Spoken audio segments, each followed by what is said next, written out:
Hello my friends! Back again to work on this unicorn English paper piecing.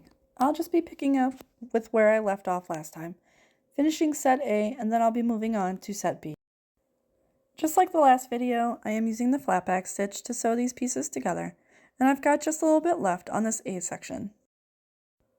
Holding the piece with your thumb and your forefinger, push your needle through just a tiny bit of the back fabric on each side, pulling tight but not so tight that the thread breaks. Pull until the knot catches, and repeat this step until the end of the piece. When you have sewn all the way around the block or to the end, tie a knot on the inside of the piece to secure the thread, making sure the knot is tight to prevent any unraveling.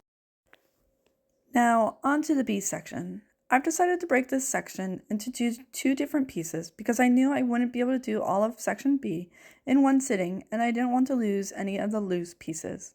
So let's cut out our pieces and assign fabric to each piece. I am going to cut around my template with a 1/4 to 3/4 inch seam allowance. I suggest being really careful with the smaller seam allowance as the edges are more likely to fray while you're stitching and during your washes. Going larger than 3/4 inch will add unnecessary bulk to your quilt.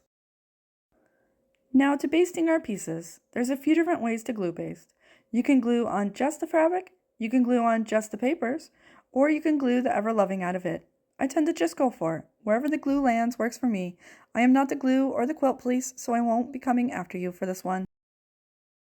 I do recommend, however, not going seriously overboard, because then the glue will get on your fingers and it can get gunky, and the gunk can get on your fabric, and it's just a mess. I had to check the booklet to make sure all of my pieces were set up properly, and this is why I like to keep them placed in their spots on how they're supposed to be sewn together. Easier to keep track of which piece goes where. And now that we have all of our pieces glue basted, let's get sewing them together.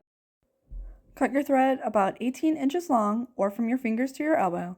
Tie a knot at the end of the thread. I've gone with just the standard knot as I'm not here to be the knot police.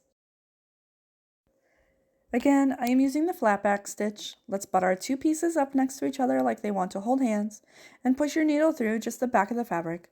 Push your needle through just a tiny bit of the back fabric on each side, pulling tight, but not so tight that the thread breaks. I've broken my thread many times, so don't be so surprised when it happens. Just remind yourself to be a bit more gentle with the thread and yourself.